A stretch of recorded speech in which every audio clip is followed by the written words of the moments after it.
أعوذ بالله من الشيطان الرجيم بسم الله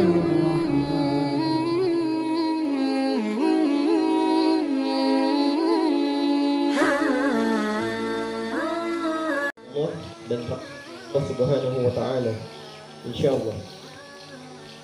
Para hadirin, kita ketahui bahwasanya kita melihat orang yang meninggal, disebutkan namanya di masjid, inna lillahi wa inna ilaihi raji'un, ya, si fulan telah berpulang ke rahmatullah. Lalu benarkah demikian? Akankah setiap orang yang meninggal pulang ke rahmatullah? Di antara orang-orang yang meninggal, kita lihat tidak ada satupun dari mereka yang kembali hidup di dunia ini. Mengapa orang-orang yang telah dikuburkan, yang telah tercabut ruhnya dari jasadnya, tidak ada yang kembali lagi di dunia ini? Apa yang membuat mereka tidak kembali? Apa mereka tidak rindu dengan anak-anak mereka?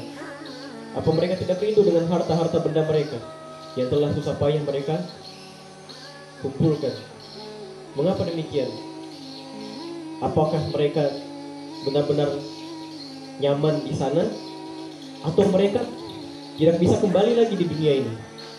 Itu pertanyaannya. Dan wallahi, satu-satunya yang bisa kita bawa, yang benar-benar menemani kita nanti di liang lahat, hanyalah amal kita.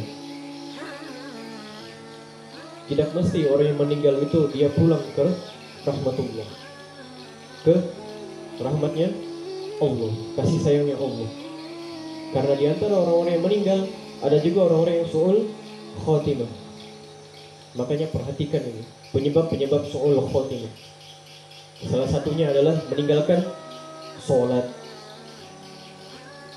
Mengapa meninggalkan sholat? Meninggalkan sholat adalah bentuk pembangkangan terhadap Allah Subhanahu wa Ta'ala. Allah Azza wa Jalla berfirman di dalam Quran surah Az-Zariyat ayat 56, tidaklah kuciptakan manusia dan jin kecuali untuk beribadah kepadaku. Allah tidak menciptakan kita secara bermain-main. Bukan hanya kita untuk tidur di dunia ini, hidup di dunia ini, kita makan, kita tidur, kita cari harta, lalu kita mati. Tidak. Allah Azza wa Jalla berfirman lagi di dalam Quran surah Al-Mulk ayat 2, Allazi khalaqal mauta wal hayata liyabluwakum ayyukum ahsanu amala. Diciptakan kehidupan dan kematian. Kehidupan yang ada di dunia ini untuk dilihat siapa yang paling baik di antara kita amalnya. Siapa yang hablum minannasnya terbaik, siapa yang hablum minallahnya terbaik. Memperbaiki hubungan dengan manusia dan memperbaiki hubungan dengan Allah Subhanahu wa Ta'ala. Kita mungkin bisa baik sama manusia, tapi bagaimana kita dengan Allah Subhanahu wa Ta'ala? Mari kita perbaiki hubungan kita dengan Allah dengan menjaga sholat kita. Sesungguhnya sholat itu akan menjauhkan kita dari perbuatan keji dan mungkar. Inilah Islam. Inilah ilmu agama. Selalunya semua yang dibahas di sini tentang kebaikan. Bahkan faktanya di saat kita sholat, kita meminta kepada Allah Subhanahu wa Ta'ala untuk ditunjukkan kepada kita jalan yang lurus. Ihdinas siratal mustaqim, siratal ladzina an'amta 'alaihim ghairil maghdubi 'alaihim waladdallin. Bayangkan 5 waktu kita sholat, kita selalu meminta kepada Allah Subhanahu wa Ta'ala untuk ditunjukkan jalan yang lurus. Dan berkenaan dengan sholat, dari Abu Hurairah radhiyallahu anhu, bahwa Rasulullah sallallahu alaihi wasallam bersabda, sekiranya manusia tahu keutamaan sholat Isya dan subuh secara berjamaah, niscaya mereka akan mendatanginya walaupun dengan merangkak. Dua sholat ini adalah sholat yang paling berat Isya dan subuh. Padahal jika manusia tahu betul namanya, maka mereka akan mendatanginya walaupun dengan merangkak. Mengapa demikian? Sesungguhnya apabila kita telah sholat Isya secara berjamaah, maka di dalam hadis disebutkan ini seolah-olah dia telah sholat setengah malam. Lalu apabila kita lanjut sholat subuh secara berjamaah, maka seperti orang yang sholat semalam suntuk. Bayang nggak? Kebayang nggak? Gimana? Allah tuh baik. Allah tuh baik sama kita. Cuma kitanya yang tidak punya komitmen terhadap diri kita sendiri dan terhadap Allah Subhanahu wa Ta'ala. Sholat adalah makanan batin. Orang yang rajin makan, ya, orang yang rajin makan sampai perutnya kenyang, bahagia nggak? Kira-kira belum tentu. Tapi orang yang perutnya lapar, tapi batinnya terisi dengan sholat dan zikir dan membaca Al-Quran, maka dia adalah bahagia. Karena kebahagiaan sesungguhnya itu ketika kita dalam keadaan sehat, lalu kita beribadah kepada Allah Subhanahu wa Ta'ala. Kalau kita sudah datang penyakit sama kita, baru kita sholat, di situ kita akan bilang, di situ kita akan menangis, disitulah kita akan tersadar bahwasanya kenikmatan yang paling tinggi adalah ketika kita sehat walafiat, tidak ada penyakit satupun di tubuh kita, lalu kita bersyukur di hadapan Allah Subhanahu wa Ta'ala. Semakin kita merendahkan diri di hadapan Allah Subhanahu wa Ta'ala, semakin Allah angkat derajat kita. Semakin kita mendekat kepada Allah Subhanahu wa Ta'ala, maka Allah akan mendekat lagi kepada kita. Itu sudah pasti. Dan kebahagiaan akan mudah sekali kita raih. Ini baru satu amalan, sholat. Wahai jamaah, jangan pernah sekali-sekali tinggalkan sholat. Sangat berat. Sudah jelas di dalam hadis riwayat Muslim bahwasanya Nabi SAW bersabda, sesungguhnya pembatas antara orang-orang kafir dengan Muslim adalah sholat.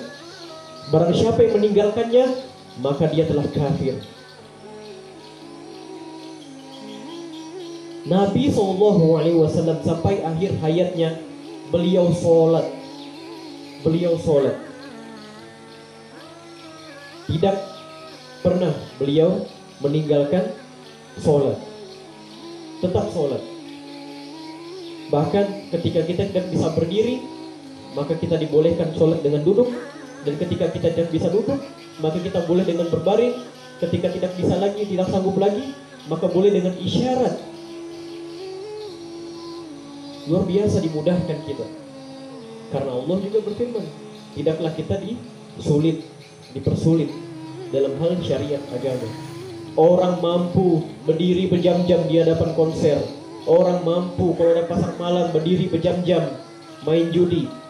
Kenapa di saat panggilan Allahu Akbar, Allahu Akbar, enggan sekali mendatanginya?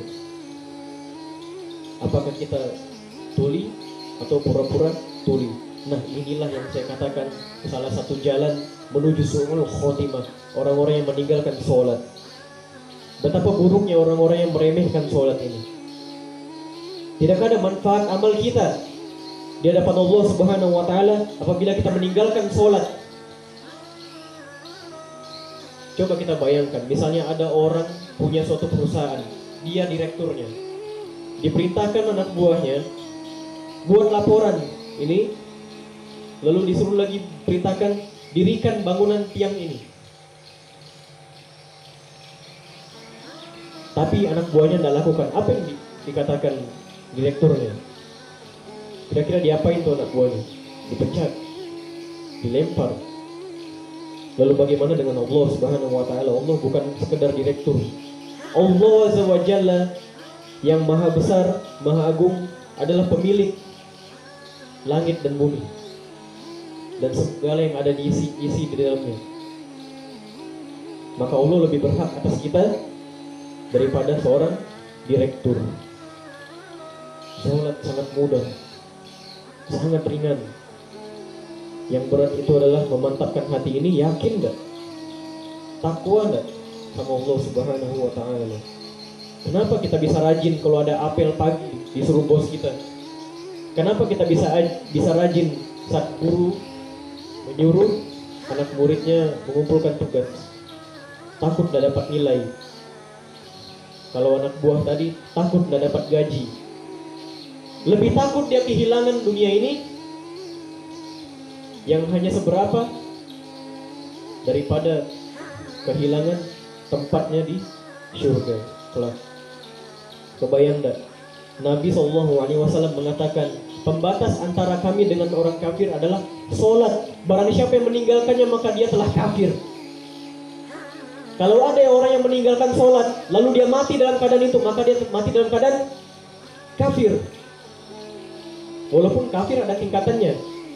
Ada kafir yang benar-benar kafir, yaitu kafir besar adalah orang-orang yang memang betul-betul mengingkari adanya Allah Subhanahu wa Ta'ala sebagai Rabb semesta alam. Maka itu adalah kafir yang besar. Salah satu kafir yang kecil adalah seperti ini. Dia yakin kepada Allah Subhanahu wa Ta'ala. Dia yakin bahwasanya Allah Tuhan semesta alam, tapi dia meninggalkan sholat. Ini apa maksudnya? Ya. Padahal Allah Azza wa Jalla tidak butuh sholat kita, tidak butuh. Allah Azza wa Jalla tidak butuh segala sesuatu. Allah Azza wa Jalla malah tempat bergantung segala sesuatu. Kita bisa bernapas, jantung kita bisa berdetak, dan kita bisa kuat berjalan. Itu karena Allah Subhanahu wa Ta'ala semata-mata. Betapa banyak orang-orang kaya di luar sana, tapi dalam keadaan lumpuh. Dalam keadaan lumpuh, otaknya pintar, otaknya cerdas, dompetnya tebal, tapi dia lumpuh. Maka dari itu, marilah kita gunakan. Marilah kita jangan menyia-nyiakan hidup kita di dunia ini. Kita hanya singgah di dunia ini. Kita tidak akan berlama-lama di dunia ini, dan kita pasti akan kembali kepada Allah Subhanahu wa Ta'ala. Dan pertanyaannya adalah, akankah kita husnul khotimah, mendapat akhir yang baik, ataukah kita na'udzubillahi min dzalik su'ul khotimah? Dan salah satu jalan mendapatkan su'ul khotimah adalah meninggalkan sholat. Maka dari itu jangan pernah tinggalkan sholat. Insya Allah Allah Azza wa Jalla akan tunjukkan kepada kita jalan yang lurus, sebagaimana yang kita minta di 5 waktu kita. Kita diminta jalan yang lurus, Allah akan kabulkan. Ud'uuni astajib lakum. Berdoalah niscaya akan aku perkenankan. Ya, mungkin itu saja. Wabillahi taufiq wal hidayah. Wassalamualaikum warahmatullahi wabarakatuh. Subhanallah wa bihamdihi asyhadu an la ilaha illa